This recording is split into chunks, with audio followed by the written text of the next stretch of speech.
The NTT INDYCAR Series is back as we rattle towards the end of the 2024 season. Welcome to the Worldwide Technology Raceway for the Bommarito Automotive Group 500. It's going to be a late one and a busy one. Welcome to all the action.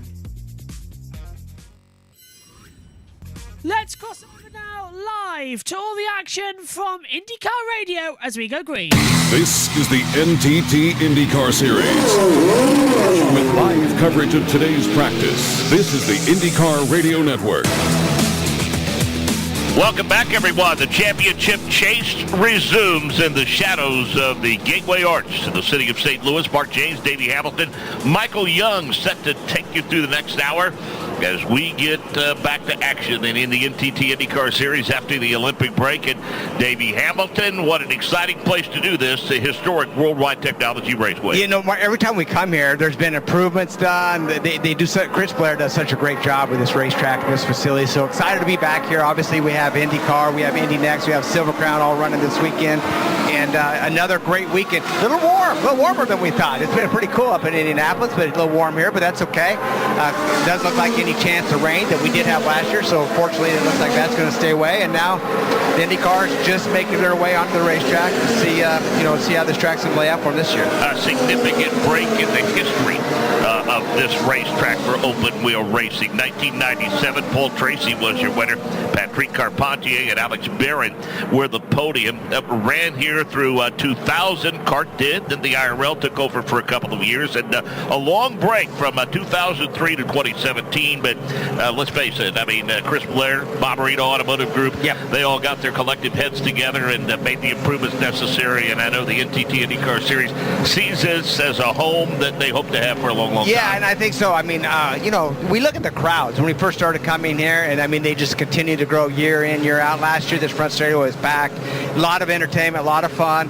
And by the way, very easy to get to for everybody. I mean, just we see St. Louis, just cross that river, and they have really good capabilities to get traffic in and out of this facility, obviously. And it's from the food, the scenery, and the great racing on track. It's what brings people here. Well, you developed a relationship, too, with Jonathan Bommarito and the Bommarito Automotive Group over the past several years. And I'll tell you, this partnership that they developed with Worldwide Technology Raceway, I think it's kind of a model as to what a lot of racetracks hope to accomplish. Well, one thing, it starts with Worldwide Technology, right? I mean, that's a big partner. There's obviously the track named after that. But then Bommarito comes in for this event, and they love it here. I mean, like you said, we've been able to talk to them and get some rapport with Bommarito and how it works for them, which obviously it pays off for them to be involved with this racetrack, and it pays off for them to be a big part of this event. So, and that's what it takes. You're right. It's relationships for local people and local support to have us guys from INDYCAR and Indy Next and Silver Crown to be able to come here and race. As we mentioned, the championship chase resumes. Two-time series champion Alex Palou leads the championship after 12 races with 411 points. Will Power of Team Penske in second with 362. Scott Dixon of Ganassi Racing is third, 358. Colton Herta fourth at 354. And Pato Award, Davey, he's still chasing him. He has 340 points. Well, no surprise. It's the Penske and Ganassi shootout. Ganassi in first and third right now with the Penske car in between them, sandwiches of Will Power. And if you look back at those three that are first three in the championship, and look what bad luck they've had, Mark. Just imagine if that, for example, I'll use Scott Dixon to start with, goes to Mid-Ohio the first time we had the hybrid system, and he started the car up and it didn't even make a lap. He ends up dead last in that event. And then, Will Power's had, penalties and issues going throughout the year, made a few mistakes, and he's back in the points. And right now, even our leader, he's Palou is on top of it, but he's had a few setbacks and a few not good finishes. But right now, what that does for all of us, with only 5 races left, doubleheader at Milwaukee, it's going to be a shootout for the championship, and it's going to be a lot of fun. I mean, obviously, a two-time championship winner, a lot of experience there for Alex Palou in a championship chase, but I think there are those that feel like that maybe ovals aren't his forte as much as some of the other drivers, but I think he's looking to quiet those critics. Yeah, I think so. He definitely can get the job done. We've seen him so many times and how competitive he could be on every single racetrack. Yeah, is he more comfortable on some of the street and some of the road courses? Yeah, more than likely. And this, let's talk about this oval. It's not an easy oval. It's turn 1 and 2, very tight. You're going to shift down 2 gears, 6th to 4th gear. Turn 2, we've seen a lot of incidents there, especially the start of the races, to where it's tricky. It sucks you up quick, but then you go down that really long back straightaway. By the way, these straightaways are really, really long, and get into turn 3, it's almost wide open through there when it's qualifying time, but not easy. It's kind of like a turn 3 and 4 at Phoenix back in the day, where you're a lot of momentum, and by the time you get that back down into turn 1, you're going over 200 miles an hour, and for a short track, that's pretty amazing. And then it's hard brakes and down a couple gears down into turn 1. So there's a lot of drafting that plays part. Now they are going to do a second groove rubber in, what we call it, where they're going to have all the cars go out and try to run the second group. Unfortunately, it hasn't really worked that well previously at a lot of the tracks we've done it at, but they're going to give it another shot here just to see if they can get rubber in that outside groove, because if you recall last year, what happened is once that leader gets up to in that dirty air, especially on older tires, makes it very difficult for them to go through lap traffic.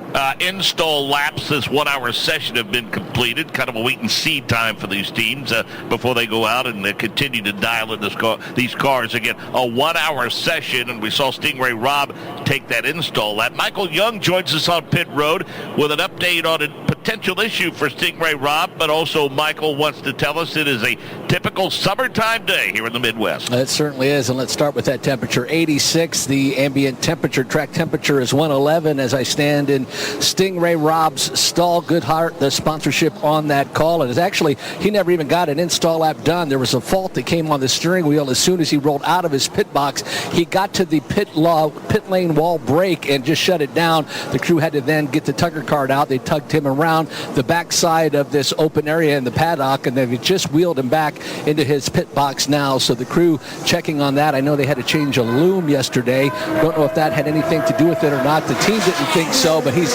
back under the care of his crew as they take the engine cowling off of that, and they'll start figuring out what's wrong with Stingray's car. But to your point, Mark, a beautiful day, and after that 3-week break that we had, one of the rare occasions where people actually say hello to me back here in pit lane. So it's a good time to just get reacquainted with old friends and get started again. Certainly great to be back here in St. Louis. And we can tell you, Davey, that in terms of that championship chase, this could be a bit of a factor, especially at this racetrack.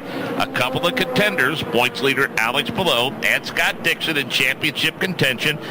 They, along with the 51 of Catherine Legg, who's in the car this weekend for Dale Coyne, and the 60 of Felix Rosenquist, 9-spot grid penalties for the engine change. Yeah, interesting. And I do, usually when it comes to ovals, we say, yeah, you can start anywhere, and win. And that is still true. But this track is a little more difficult.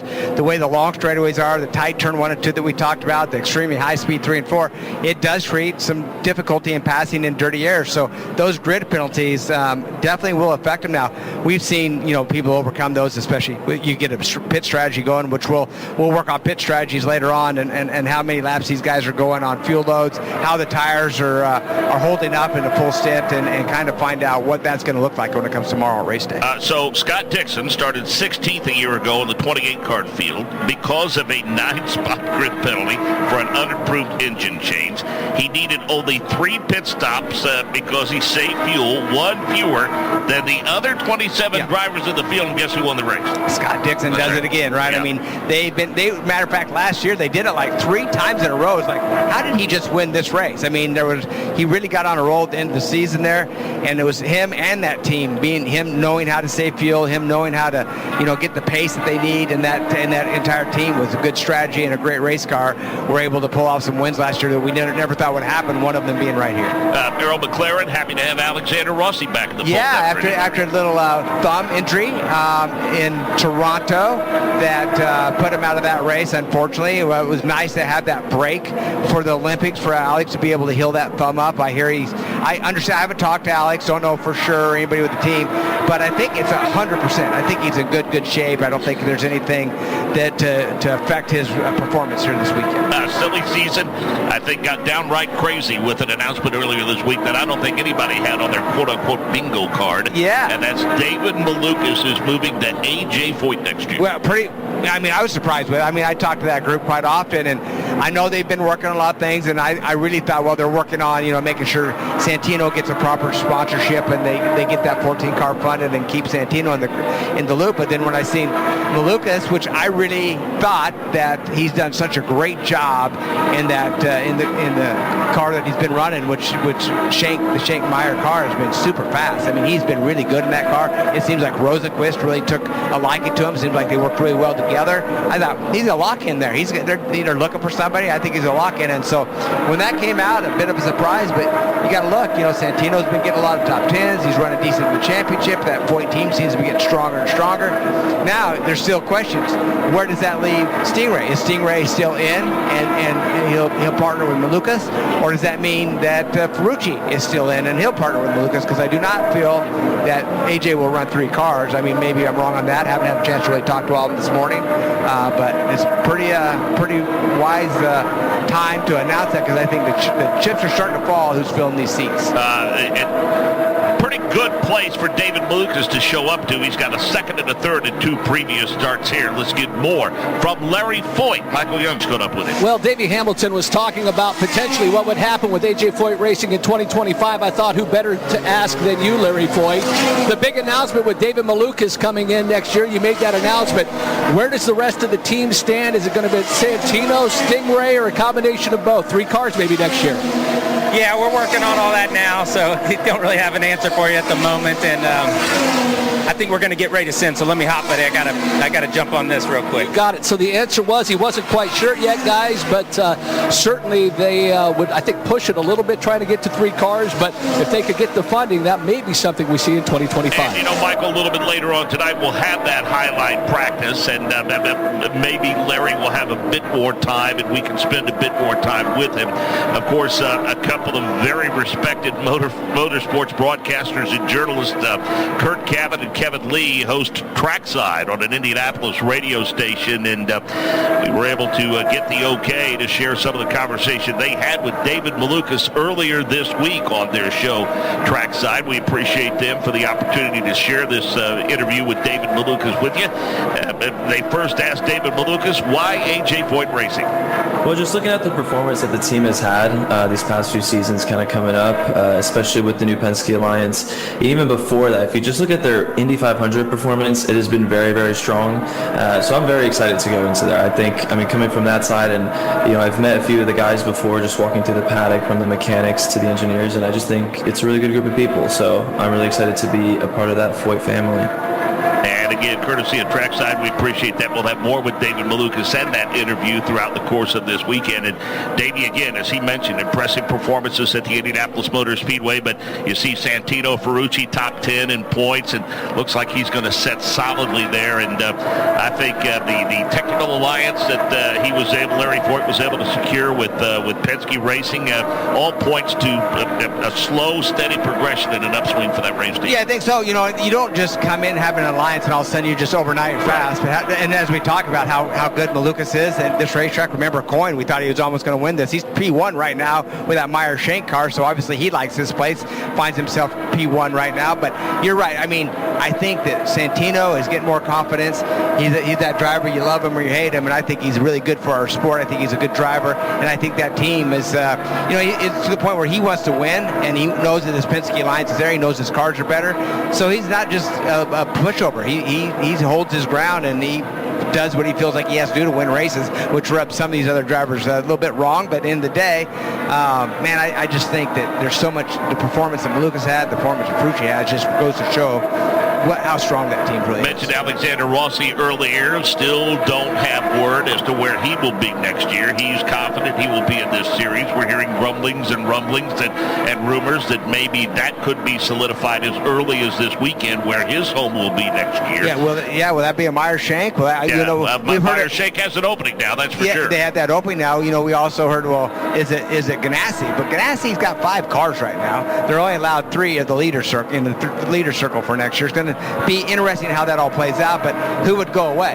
for Rossi to come in there? Then there has to be a change. And this charter that's not been established is going to figure into all of that. That's right, well. the charter, which is a little bit different. Yeah, that's going to figure into it. Now, you don't have to have one to go race. I mean, you just don't get as much income. And NASCAR does the same thing. I mean, if you're within that perimeter of the good money and you're in points, you get it. If you're not, you don't. But if you don't have it, that means you got to go find an additional sponsorship. Ray Hall, Letterman, Lanigan Racing getting a head start on next season. Yuri Vips is here. He's on pit road as we speak. Yep. He's with the team. He's going to get an opportunity to run a Portland. Yeah, that which I think is exciting, and we don't know where all that going to land out right now, or where that team even lands. But there's a lot of great. We do know this. There's some great race drivers available. Absolutely great race drivers available. There's limited seats available. Somebody's going to get shuffled out. Now, one thing, there's been a lot of talk when that Uncos Allinger team. I mean, with Canapino, he's not in right now. Connor Daly's here this weekend. He's the rest of the year. It looks like he's in that car to finish the season out. But there's been just a lot of behind-the-scenes rumbling with that team and funding, and don't know what it all means. I don't even want to get into it, but I don't know what it all means. But where do they stand for next year? I mean, are they strong and they have a program for next year? They're ready to rock and roll, or does that mean that they're slowly backing out? I don't know yet. Connor Daly's going to need a storage unit for his fire suit. Yeah, that's right. Exactly, he will. And don't forget, back to cars, is we got a new team, Prima, coming as well with 2 cars. I know they've already bought cars. They really haven't announced drivers. They have an alliance with Ferrari, I think. Yeah, well, for sure they do. Coming over to stateside and run full-time IndyCar. So there's a couple seats available there. The rumors there are, could it be a Rossi? Could it be some F2 guys? Maybe some former F1 guys that come and fill that seat? Long ways to go, a lot to see. And by the way, I haven't heard anything. Are they doing that on their own, or are they going to have an alliance with somebody as well? So 44 minutes remaining in this session. Felix Rosenquist has now gone to P1, 176.033. Ericsson, Connor Daly, the top 3. Connor with a lap of 174.788. David Malukas, Scott McLaughlin, the top 5. Alex Palou, Will Power, Renus VK, Joseph Newgarden, Nolan Siegel through 10th. Jack Harvey back in the car, 11th. Happy to see Jack back in the car this weekend for Dale Coyne. Ray Hall is 13th, 14th Rob, 15th Carpenter, 16th Rossi, 17th Fittipaldi, 18th Armstrong. Kiffin Simpson is 19th, Scott Dixon 20th, Christian Lundgaard 21st, Santino Ferrucci 22nd, Linus Lundqvist 23rd, Pato Award 24th, and Catherine Legg 25th. And we have Linus Lundqvist, who is slowed to a stop off of turn number 2. Yeah, has only completed 3 laps at this point, Mark. So a couple of those were installation laps that counted as 2. So it looks like he was just pulling out on the racetrack potentially, and car came to a stop. He's just no contact, just came to a stop down inside the back straightaway. They already had the AMR safety team there to be able to pull him back in. Should be a short yellow. I don't know if we give him credit or place the blame on him, but I thought, when the Malukas announcement was made earlier this week, I thought, we can lay a lot of this at the feet of Alexander Rossi. And I say that in jest because if you remember a couple of years ago, normally silly season stuff did not come until the silly season, once the season was over and done with. But when that announcement came, when Rossi was leaving Andretti, it came, very early on in the season. And that kind of got the ball rolling. And, teams just, quite frankly, don't wait until the off season anymore. No. I mean, when they want their guy or gal, they go get him, and they get him right away. Well, I think you told me last year at St. Pete, the very first last year, you go, welcome to the opener, and the silly seasons started. Yeah, right? I mean, it's already, it already, we're not even into the finish for the first race yet, and there was a lot of rumblings and things going on to that point. So you're right. It does not stop. It keeps it interesting. And by the way, very tough sport. There's 27 cars, soon to be, I think, 29 probably in this series, that have availability to be on the racetrack.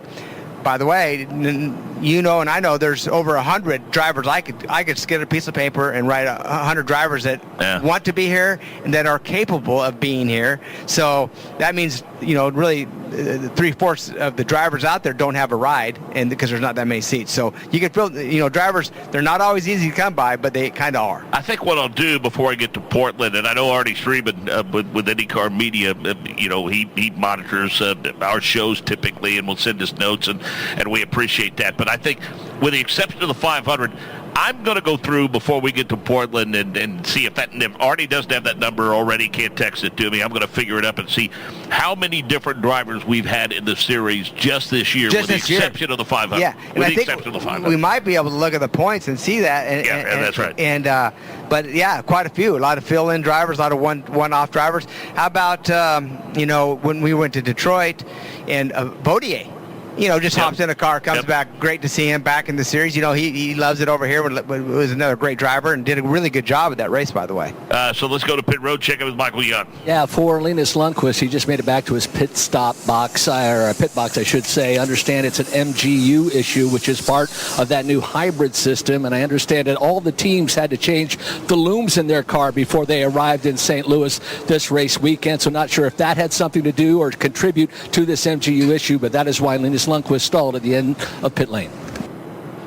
So thanks to Sam Rumza, our producer. 42 drivers if you include the 500, 38 different drivers outside of the 500. Yeah, that's right. And just think of all the ones that have been walking around that are still hunting for price. They're from Spencer Pickett to Matty Brabham to Gabby Shaw. I just name off those because I see them a lot that would love to get back in IndyCar if they had the opportunity. And then don't forget, the Jacob Abels and some of the Fosters that are in Indy Next. I mean, that would love to have opportunity. So there's, like I say, there's plenty of drivers out there, not counting the, coming from F2 and former F1 drivers. By the way, speaking of Matty Brabham, I want to thank him again. He set in for a couple of days for you at Toronto and just did an amazing job. He's a great kid. I mean, he's very talented at everything. Obviously, he did a great job filling in. I appreciate that as well. And, he's a driver. No matter what he gets in, he's pretty dang successful. Matter of fact, I actually was going to drive a Silver Crown car here today, but had a little issue where I can't do that, unfortunately. But the car's here, and I thought, well, Brabham would try it. And then I thought, I'd love to put him in that car, but I don't want to throw him to the wolves just without testing him and so forth. But he'd be a good one to put in. Yeah, those cars are difficult enough. I can imagine the speed that they gather up when they get down for example, the average speeds that we're seeing right now, average speed, the fastest speed is 176.0. That is by Rosenquist. Last year, my son fortunately won this race. His fastest speed going in turn was 183 miles an hour in a Silver Crown car. So they get around here very fast. Obviously, they have no downforce, no wings, but they got a lot of power. It gets down these straightaways, and it's like going 183 miles in a high chair. I remember last year, you weren't having a lot of fun over the last 10 laps of that race, but Nick Yeoman and I were having a ball standing up here watching. Yeah, I know. You guys had a good time watching me and making fun of me down there. But, now I know what my dad went through watching me come up and being a racing driver. It's easy to do when it's yourself out there because you're focused on what you want to do and doing it. But when you're the dad or the family outside of it, it's pretty difficult to watch as Colton Herta just goes to P1. Well, our former driver analyst and a good friend of ours, someone we miss every day, Larry Rice, told me once upon a time, he said, the difference is, especially as it comes to racing, he said, I don't want to take anything away from dads that watch stick and ball sports and things of that nature. He said, we understand what's at risk, but he said, when I'm driving, I feel like I have control. When I'm watching him, I have no control. You have no control. Yeah. No, not at all. And we as fathers or family a lot of times have experience, kind of know what they're doing and see what they're doing. And you want to try to chime in, but they're doing such a good job. You don't, and then it's hard. It's very, very difficult. And by the way, anytime you put a fire suit on and a helmet, it's dangerous. So it's there's a bit of that scare factor too that you don't want to ever see anybody get hurt. 38 minutes remaining in this session as Davey alluded to Colton Herta, who's been on a tear of late, has gone to P1 at the speed of 178.411 miles per hour. Kyle Kirkwood is second fastest at 176.663. Felix Rosenquist now third quick, then Marcus Ericsson, then Connor Daly to the top five. Newgarden is sixth, Malukas, Grosjean, McLaughlin, and Alex Palou the top 10. Will Power 11th fastest, Renus VK 12th quick, Scott Dixon 13th fastest, Kiffin Simpson up to 14th, Nolan Siegel 15th. Jack Harvey is 16th, Ray Hall 17th, 18th Robb, 19th Carpenter, 20th Rossi, 21st Fittipaldi, 22nd Armstrong, 23rd Lundgaard, 24th Santino Ferrucci. He's turned but 4 laps. Latest Lundqvist, and we mentioned the issues that brought out the caution. He's turned 3 laps. Pato Award has turned a lap. Catherine Legg leg has turned just one lap. Okay, tell us what's so tricky about this place, Davey. You mentioned the amount of times you have to shift through 1 and 2.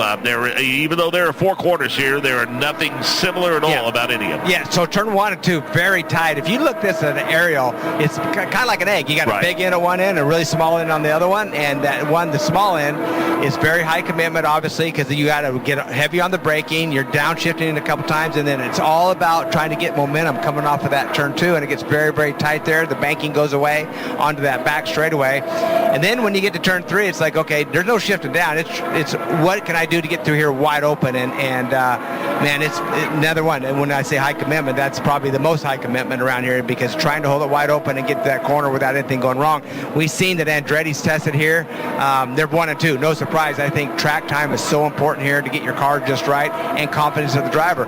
We also seen another car test here with them that didn't go so well. That was Grosjean. Got into the wall down there in turn 3 and 4. That doesn't build your confidence right now. He's where'd he just go? He was looking real. Oh, how about that? Went up to P4, so obviously he got in an accident, but experience here, those 3 cars, as I talked about, tested. Rosenquist is in 3rd right now, but lap time, and it's hard to get a perfect car around here. 1.25 mile racetrack, and the pit road is a lengthy one, and it's not very wide. So if you pit under green here, or even under caution, the traffic cop on the right front of that race car is going to be huge for you. Yeah, that's right. And so coming in, that's another thing that you got to be really careful about, is the in and the out. Just forget about pit lane and how skinny it is, but when you come in off of turn 3, so it's flat and skinny all the way through turns 3, turns 4, that you're trying to keep speed up until you get to the entry of the pit, where the speed limiter starts, and then getting down to speed is not easy, and then even getting back up to acceleration. So you're almost making a full lap on the warm-up lane, and so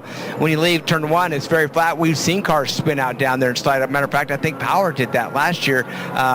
Got spun out of pit lane and slid up on the racetrack. Could be very, very dangerous doing that. So it's very tricky. We see that at Iowa, a few guys pulling out of pit lane trying to get to turn 2 and spinning out. You go back to when the series returned in 2017. This has been all Joseph Newgarden and Scott Dixon. Newgarden and Scott Dixon have combined to win 6 of 8 races. The only 2 drivers to get to victory lane other than them, Will Power in 2018, Takuma Sato in 2019. More on that in just a moment. But first, we want to head back to pit lane and Michael Young. With the Executive Director of Race Tire Engineering for Firestone, Kara Kristalik. First off, welcome back to the racetrack. That was a nice break. What did you do during the break? Oh, come on, Michael. We were tire testing. I did actually get to go on a little bit of Far be it from me to think that you weren't working the entire time. Absolutely, we were. But we did get to take a couple days off. Hopefully the rest of the paddock got to have a little bit of time off, time with family. But we're all glad to be back here at the racetrack, and we love being. So obviously we have a ton of ovals to finish out this season. What did we learn in that time off? So we were able to test at Nashville. We had some teams testing at Gateway and some other places. We're learning a lot about this hybrid. We did so much testing on hybrid leading up to it, but now that it's actually in action on the racetrack, we're learning a lot more about it, what its characteristics are, and what we need to do with tires. So we were able to come here and test with a hybrid, but we realized that the tire we had didn't really have as much degradation as we were hoping to get. So this is a tricky track for degradation because you have such long straights and you have really tight corners. However, where we brought a tire, we rebuilt the left side tire and ability to bring a tire that has a little bit softer, will have a little bit more degradation. What has been the biggest curveball thus far with this hybrid for you? And obviously you guys had tires ready to go at the beginning of the season, didn't get the hybrid till mid-Ohio. What was the biggest curveball for you guys? I think it's just the effects of the weight and the characteristics of the car in traffic. So we did, like I said, we did a lot. We were really prepared, but actually seeing it in actuality and how it actually performs in traffic and a few other things, it's been a learning procedure for all of us, but I think we've all learned quite a good big deal from it. Obviously a change from last year. If everybody remembers, or the fans remember at home, we had 2 different tires last year. We've opted not to have that this year, reason being. Yeah, so when we were originally scheduling Gateway, I think initial conversations were it's going to be very quick. It's going to be a practice, qualified race. We were trying to get it all in one day.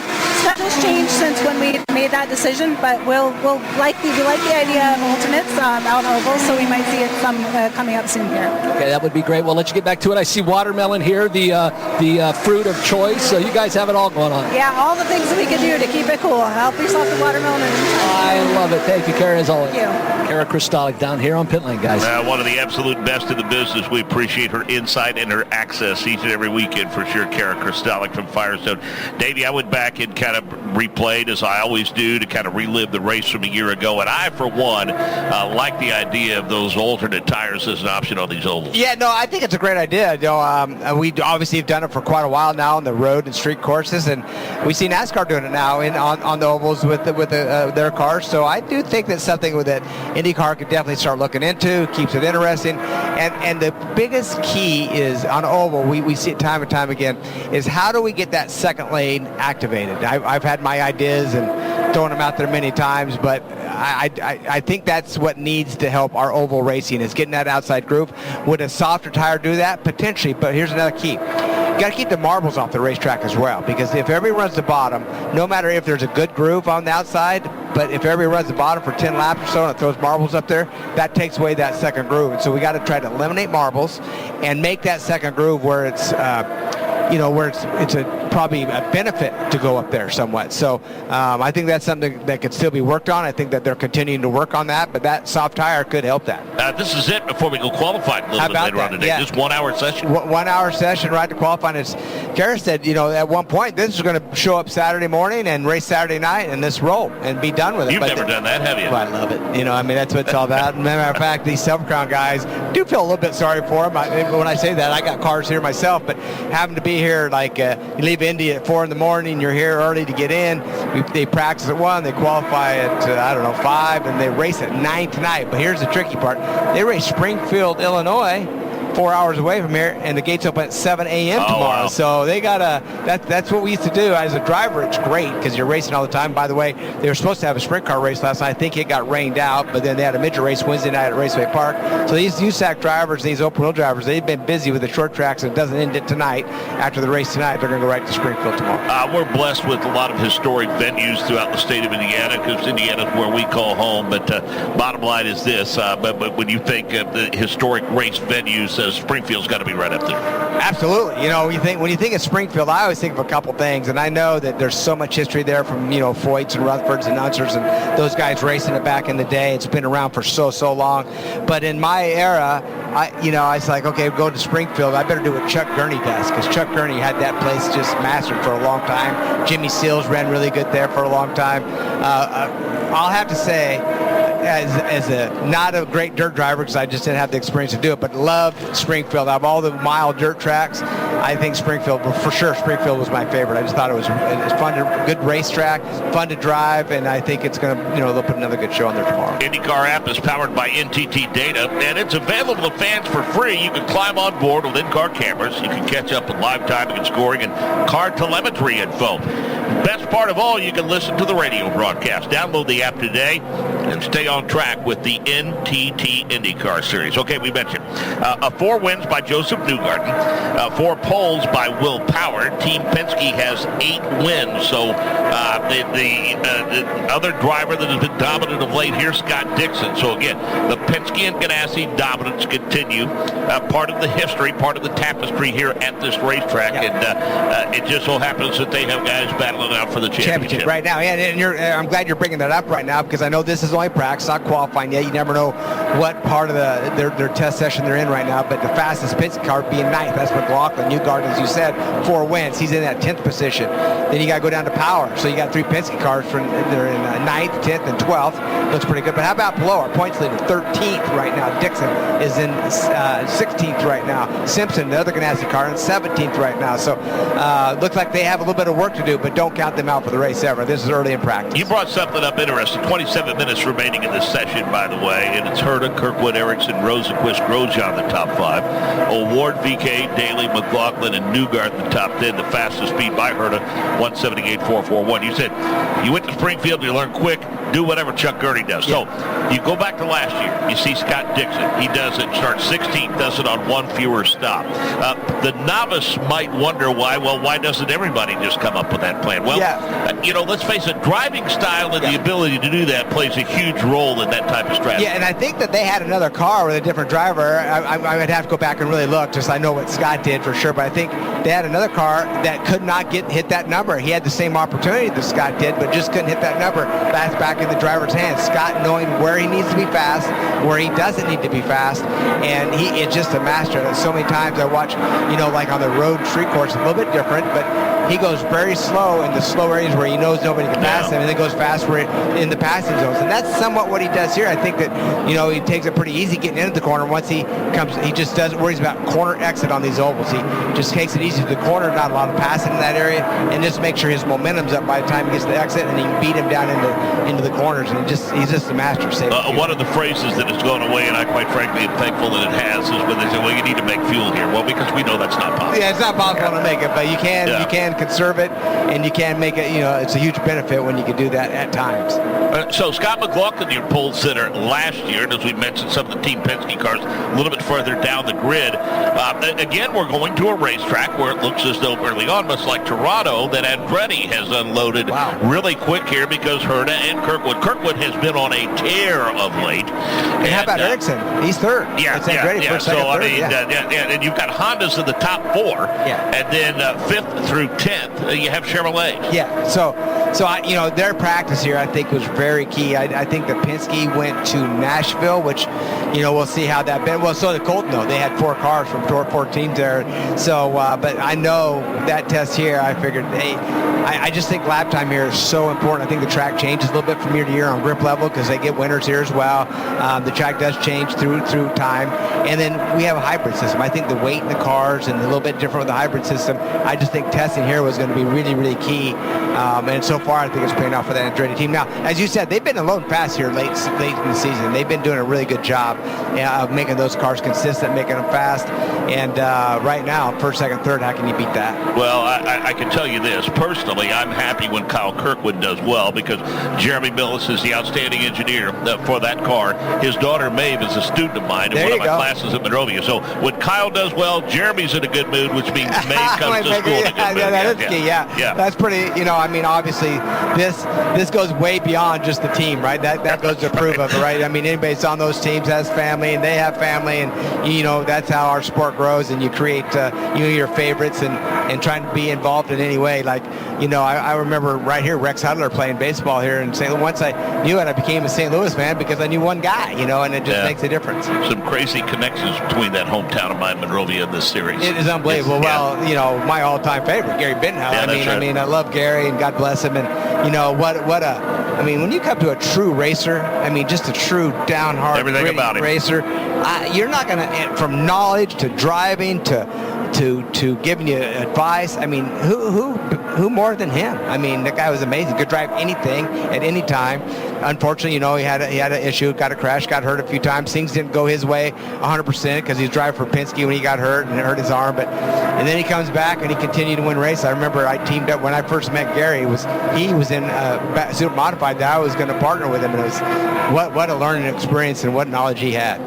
He was consistent because throughout his career, he did things one way, and that's his way. That's his way. Yeah. And then, he would just show up. You wouldn't see him for a few years in sprint cars, 3, 4, 5 years. All of a sudden, he shows up on IRP with this whole new creation. Yeah. And by the way, it was super fast. The driveline broke, caught on fire. And if you recall, he jumped out of the car while it was still going down the racetrack. Yeah. He always made headlines one way or another. Herta, Kirkwood continue to be P1 and 2, 178.411. How about Herta at a 178.411? Kirkwood second fastest at 176.663. Yeah, pretty impressive that how much faster he is, over 2 miles an hour quicker than his teammate Kirkwood, and that relates to time about a half a second. So he really has a fast car around here right now. Like I say, we continue to say how the Andretti camp, and don't forget Rosenquist. That's an Andretti technology car. That's right. So really the first 4 cars are all affiliated with the Andretti, and then you got Grosjean, who was another car that tested here, and I think that they're kind of on their own with that Hollander Uncos Hollander race team.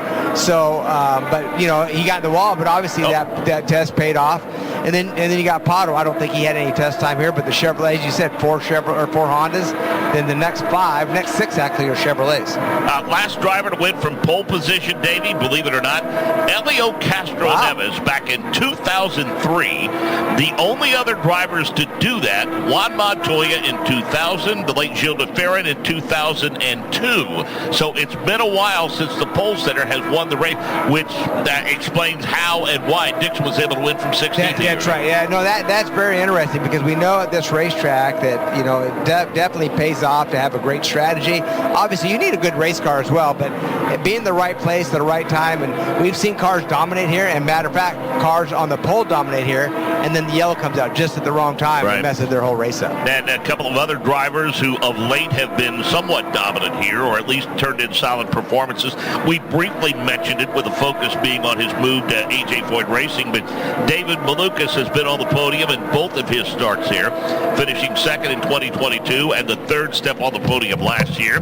Scott McLaughlin had finished among the top 5 in all 3 career starts. He was 4th, then 3rd, and then 5th last season. Will Power, 5 top 10 finishes in 8 starts, highlighted by that win in 2018. And Colton Herta, who continues to be fastest, Davey, has 4 top 10 finishes in 6 starts here. Best finish was 4th in his first race of the 2020 doubleheader. Yeah. So it tells you, these cars, these teams, it's just a luck of the draw. And I'm going to mention one thing too, Mark, when you talk about different drivers. Ed Carpenter, he almost, he had an opportunity to win this thing a few years ago. We know he just does the ovals, but right now he's looking better than he has on the ovals. Seems like they got something there in that 21st spot. Go to Michael Young. Brian Camp, he's going to be calling the shots this weekend for Nolan Siegel. Last time you did this was, oddly enough, during the Indianapolis 500 with Kyle Morrison, but this has been a whirlwind career for you, starting with Penske, making your way over to Cup, then back to IndyCar, and now calling races again. Well done.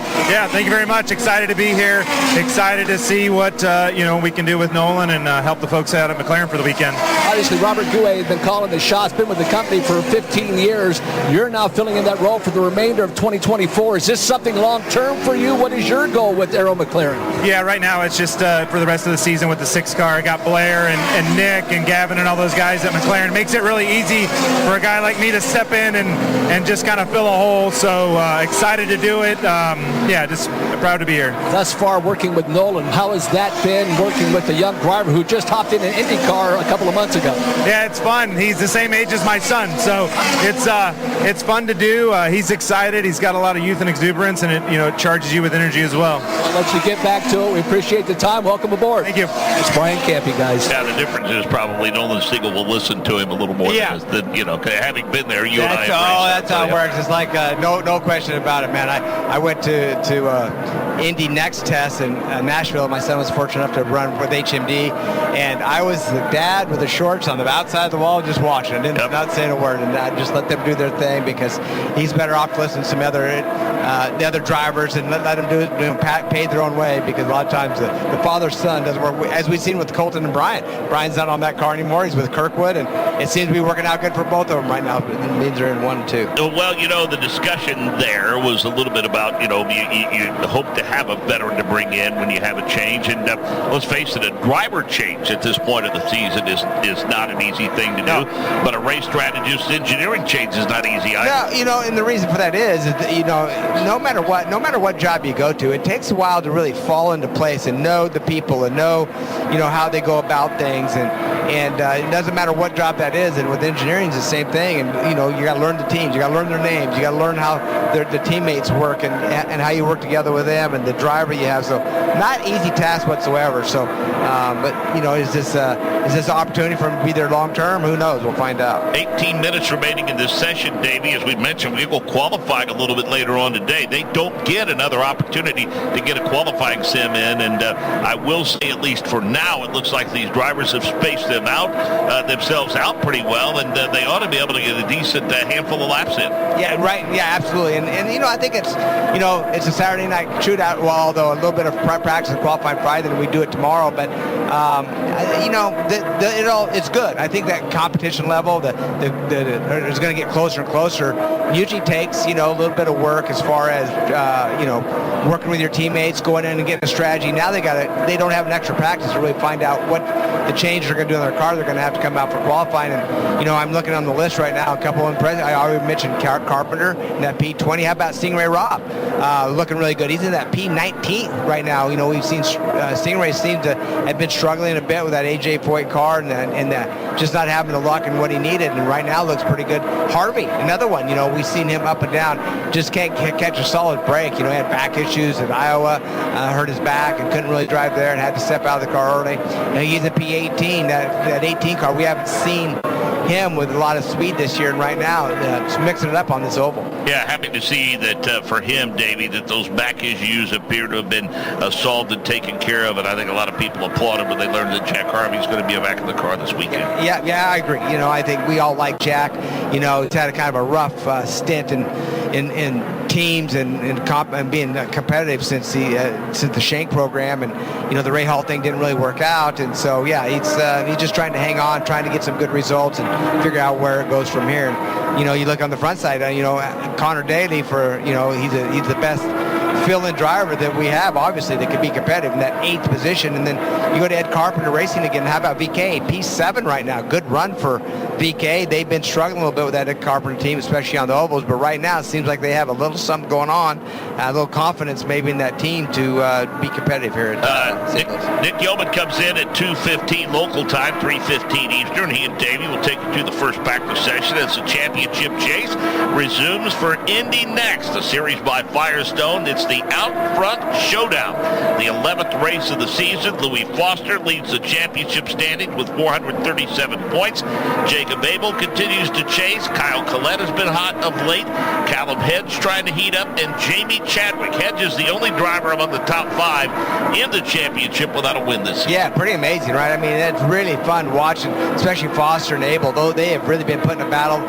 The championship points have swapped between them late season.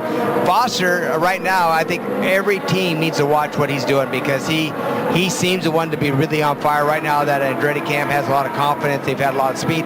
Remember, right off, had bad luck to start the season. Just had car issues, couldn't get the thing going. But now he's on top of it, and he's the one to beat week in, week out.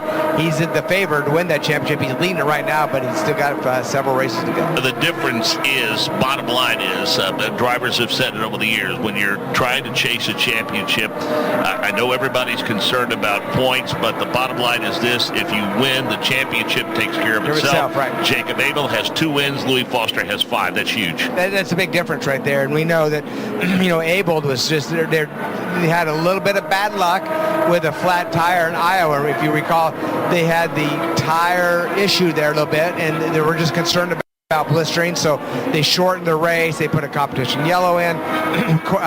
Abel was running really good, actually, and then right as the green came out, got a cut tire, had to pit under green, lost several laps, put him way back with a bad finish, allowing Foster to stretch that points lead out. But like I say, a lot could happen in the final races, but yeah, Foster has to be the one to be watched. That series too, it's been an incredible season from this perspective. I think that Nolan Siegel went in as a favorite, along with Jacob Abel and Louis Foster, and then the opportunity came to go full-time in the NTT IndyCar Series, and that really kind of opened up the door for Callum Hedge and Kyle Collette and even Jamie Chadwick to kind of be, maybe not get a championship, but be part of the conversation. Yeah, to be part of the conversation, right? That's right. I mean, and obviously with Jamie winning a race, how big's that? I mean, that was huge for her. It hasn't really had much success since then. Been consistent, but just hasn't been back up front like she dominated that race. And really, I say dominated. I mean, everybody took a shot at her, and she didn't run away the race, but they could not get by her. And that was at a track there were some good passing zones, so she did a really good job. And while certainly there is a financial element in terms of what it means for you to win an Indy Next by Firestone Championship, let's face it, Davey, over the years, we've had some quality drivers move up to the NTT IndyCar Series and do very, very well that were not series champions. That's right. Well, you look right now, you look at Simpson. don't know if he won Indy next race. I'm pretty sure he didn't. And he comes to the IndyCar, and I'm telling you, he's P19 right now, that Ganassi team. He's a rookie. We know we haven't talked a lot about him, but that's okay. He's just right in the middle of the pack all the time. I think doing a pretty darn good job. So you don't have to be a winner. You don't have to be a champion, because by the time you get to that level, you're pretty darn good, and it's shown to some of those that graduated in Indy. Well, I can't remember the last time anybody was openly critical of him blocking or being in the way or something. Right. No, I mean, I think he's done a really good job. And then he's had some speed. You know, we talked about several times being up in that top 5, 6. So I think he's done a really good job. And I shouldn't say it's a surprise, because we know there's a lot of talented drivers that come out of that series, but what it seems to me is that these cars, the IndyCar, actually fits his style maybe better than the Indy next car for whatever reason. And so, yeah, doing a really good job. How about Stingray Robb? Continue to talk about, jumps up a little farther, gets in that P17 spot, looking really good right now in that AJ Foyt car. And his teammate Santino Ferrucci has turned 18 laps. His top speed 172.66, 170.266, we should say. Currently 26 fast. 26 right now. Down on laps, you can see that he's only had 18, where Stingray's had 37. Most of the cars, matter of fact, if you look, I about heard it. He's got 23 laps, below 36. I mean, most of them, but you look at a few of them, not a lot of laps in, including Ferrucci down on the bottom of the chart. There could be little issues with that car. Same with Lundqvist. You know, we've seen him have to have a tow, and he only has that 20 laps right now. So anyways, yeah, Ferrucci down on laps, so there could be something with that car. I know you'll be hitting the shifter between 1 and 2. You talked about that at the exit at turn number 2. Any chance at all that you're able to go flat out through 3 and 4? Yeah. I think in qualifying that you will definitely go flat out now. You know, like with this hybrid system, we know it's a little different. The car's a little bit heavier. It takes away some corner speed from these drivers. But I do feel that they have it pretty well under control. And if they're not wide open, they're just barely breathing it, not shifted down for sure in turn 3 and 4. At least in qualifying. Now, race is going to be a completely different story. You know, what's interesting is that, you want that high line to come in. You want drivers to be able to use it. I think 2 drivers in particular that have won races by their confidence in being able to go to the high side. 2 that come to mind that I think are willing to roll the dice and risk it would be Pato O'Ward and the guy that's won here several times, Joseph Newgarden. Yeah, no question about it. And then, we look later in the session, we talked about, we don't know where all these teams and the drivers are as far as their test schedule. Well, it's time to go for some qualified sim runs. We see Ferrucci on track right now. We'll see what he can pull off. But how about Palou going into P2 right now, 177.309, still a little bit behind Colton Herta, but, put him in P2. Grosjean jumps up to that P3 spot. Ericsson jumps up a bit because he swaps it with Kirkwood. Kirkwood's Ericsson in 4th, Kirkwood in 5th, and then McLaughlin jumps from that 9th spot to 6th. Then we got Rossi. That film must be better. He's in that 8th position right now, Pato O'Ward 9th. So it's starting to move around a little bit where these drivers are going to land right here at the end of this session. Paddle shifting, I'm sure, makes a big difference, and I think the balance that you want to try to find, it's one of the things that makes this track so tough, is trying to find some balance. So when you're going through 1 and 2 and you're mindful about having to downshift and then get back up through the gears, if you will, by the time you get to the apex of the exit at turn number 2, the last thing you want when you're trying to manage that issue, I would think, was that steering really wrestling with you and fighting your input. Yeah, absolutely. So as a matter of fact, if you got some understeer in that car, what can happen on that situation is, you got to keep it on that outside wall. If it's wanting to slide up into that outside wall, you're trying to get momentum, you're trying to get on that throttle. But then worse off, if it's a little bit free, a little bit loose, and you get on that throttle a little bit too quick, we've seen them just spin those back tires slightly and turn that car around and get sideways. So you want a good balance coming off a 2 to where you can be aggressive. That's really the speed to start your lap is really the exit of turn 2, because that is the momentum for the rest of the racetrack. So if you could really get off turn 2 good in any kind of car that races here, I think if you come off turn 2 good, that really kind of dictates the rest of your lap. I know when we get to a road and street course, a lot of teams talk about brake bias. We see them spending a lot of time on rotors and things of that nature, and that air to get across into cool. We actually see brake fires from time to time break out in these cars. So that's not part of the discussion this weekend. So we're focused on shocks and springs and damping program. How about ride height? Does that enter into a track like this? So one thing that happens with ride height is pretty interesting that, our ground effects cars, the underwings of these cars, that's about 80% of your downforce. The wings are like 20% 20%. So we use wings as kind of balance of the car, but the majority of it comes from the underwing of the car. What creates that is the lower you get to the ground, the more suction that car creates to the racetrack, the more downforce you get. So you want it as low as you can without bottoming, because as soon as you bottom, that pulls the wheels off the ground and makes it want to turn around. So that is on bumpy tracks especially, that's a really tricky area to be in. So a lot of times these teams will put bump stops in to where right as the car hits the ground, it actually hits a bump stop door. It doesn't allow it to bottom out and try to get as much downforce as you possibly can out of that underwing. David Malukas flinging it around the racetrack. He has gone to P1 at 178.830, leapfrogging over Colton Herta. He had a few moments ago, Davey, got a little wide, a little loose coming off of turn number 4. Gathered it back in, came right to the pit lane. Came right to the pit lane. Obviously doing that, trying to get through turn 3 and 4 wide open. Maybe got just a little bit high there on that second lap, trying to really lay one down, but pretty impressive run by you got to remember that, again, an Andretti technology car underneath that Meyer-Shank team with Malukas. So yeah, first, second, really Andretti technology, which with the Malukas Herta, and then a Ganassi car in that third spot with Palou. How often were you in a situation where there were a handful of races left and you already knew that you were moving on? And if you were ever in that situation, or you were working with a driver as a race strategist, whatever, and you knew that was the case, how tough is that to stay focused on the task at hand? If you know that you're moving on, because I've been in both situations, I knew that I was moving on, and the team was making a change. Matter of fact, one of which is going to go away, so there was no opportunity to be there. And so you want to show what you have. You want to go out and you want to win race. You want to be up front. You want to really prove that another team wants you. So you really try to lay it on the line and do the best you possibly can. Even if you have a ride or you don't have a ride, you still want to win. And the best case scenario, which I've had before too, is you're in the season with one team getting ready to switch to another one. You're still trying to win. Yeah. You know what I mean? You're still trying to give everything, because you owe it to that team that, you're there for a reason. It's like, they brought you on for a reason, and that was to win races. You don't stop just because you're going to move on, because you do have friendships, and you want to make them, the team, the owners, and all the team members happy. Don't burn a bridge. I mean, work as hard the last day as you did the first day. That's right, and absolutely nothing better than, if a driver is his last race and with a particular team you got to win, that makes you proud that you did them right and they did you right as well. 6.5-minute mark of this session, and again, David Malukas has got a couple of podium finishes here in 2 starts at Worldwide Technology Raceway. Is fast at 178.830. Herta 178.411. McLaughlin at 177.940.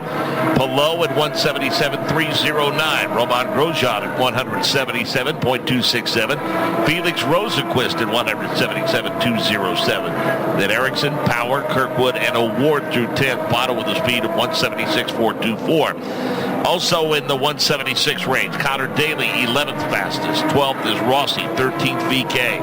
14th, Nolan Siegel. We should mention that when we get to VK, 13th fastest, his lap at 175.140. Also at 175, Siegel, 175.082. Then we get to 174. That's Joseph Newgarden, Stingray Robb, 15th and 16th. Then in the 173s, we've got Scott Dixon, Graham Rahal, Christian Lundgaard. Then in the 172s, Simpson, Armstrong, Carpenter, Lundquist. Then at 171, Pietro Fittipaldi, 24th fastest. Ferrucci, 25th. Harvey, 26th.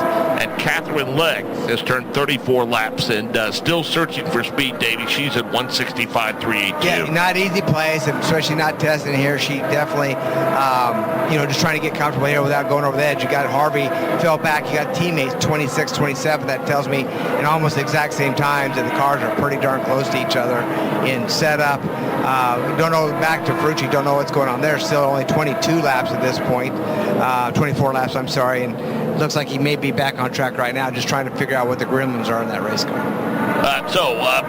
Give you the rest of this day as it pertains to what we will be bringing you, as we mentioned, at 2:15 local time, 3:15 Eastern this afternoon. Nick Yeoman joins us along with Davey Hamilton. Jake Query will be on the pit lane as we will have complete coverage of the first Indy Next practice session of the weekend. Then we will go qualifying for the INDYCAR Series a little bit later on today. That's at 3:20 local time, 4:20 Eastern.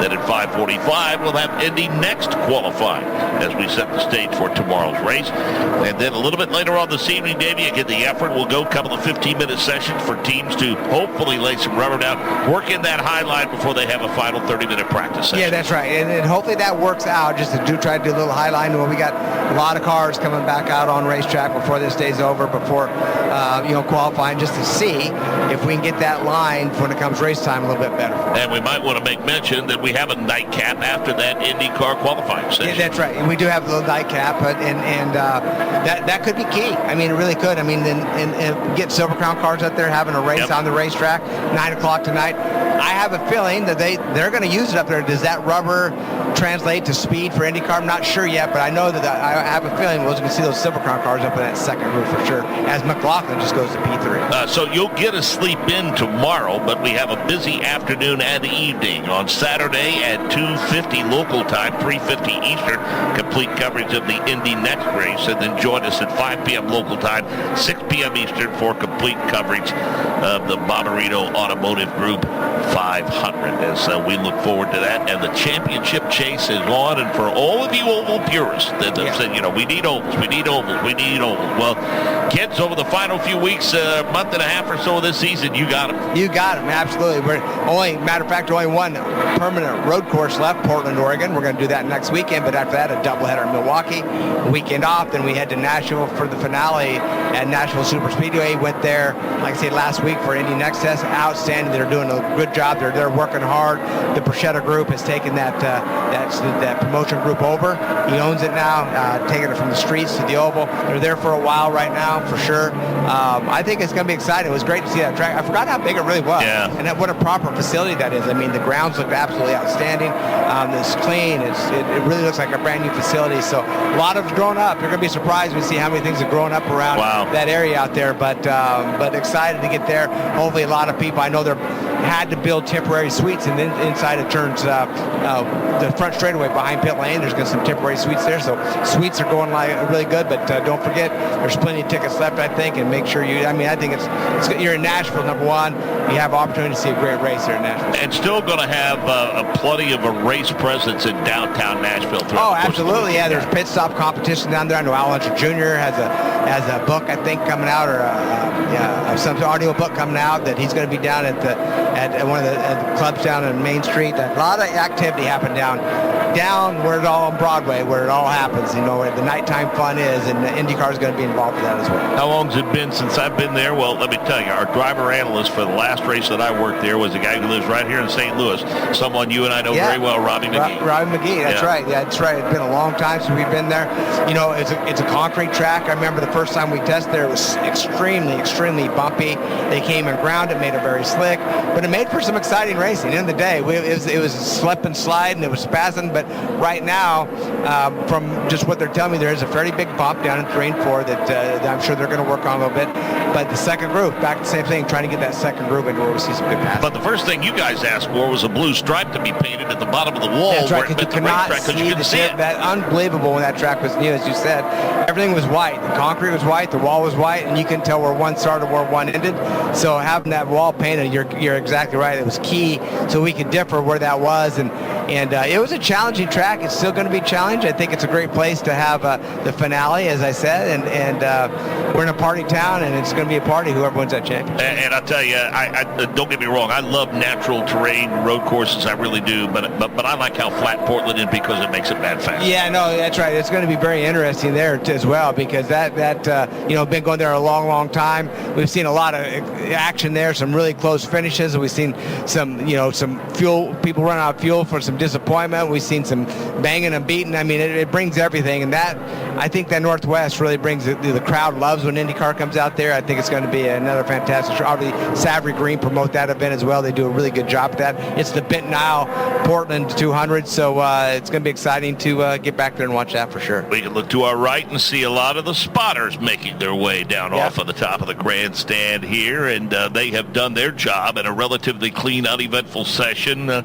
little bit of an issue for Stingray Robb early on, an issue for Linus Lundqvist, but all in all, a trouble-free session, if you will, and a lot of teams got a lot of laps on. I'm looking down through here, Davey, and it looks as though that Renus VK at 52. Graham Rahal turned 53 laps, 52 for Simpson, 56 for Pietro Fittipaldi. So about everybody got 30 or more in. Yeah. Interesting to note, Kyle Kirkwood turned 21 laps and was 10th fastest at 176.63. Pretty impressive. Shorter and fastest lap 4, by the way. So don't know there's some issues with that car later on. They didn't get to do a qualifying sim run, but we know he's towards the top of the front of the pack. But you got Meyer Shank car first. You got Andretti second. You got a Penske third. You got a Penske fourth. You got a Ganassi fifth. Uncos, Hollinger in sixth.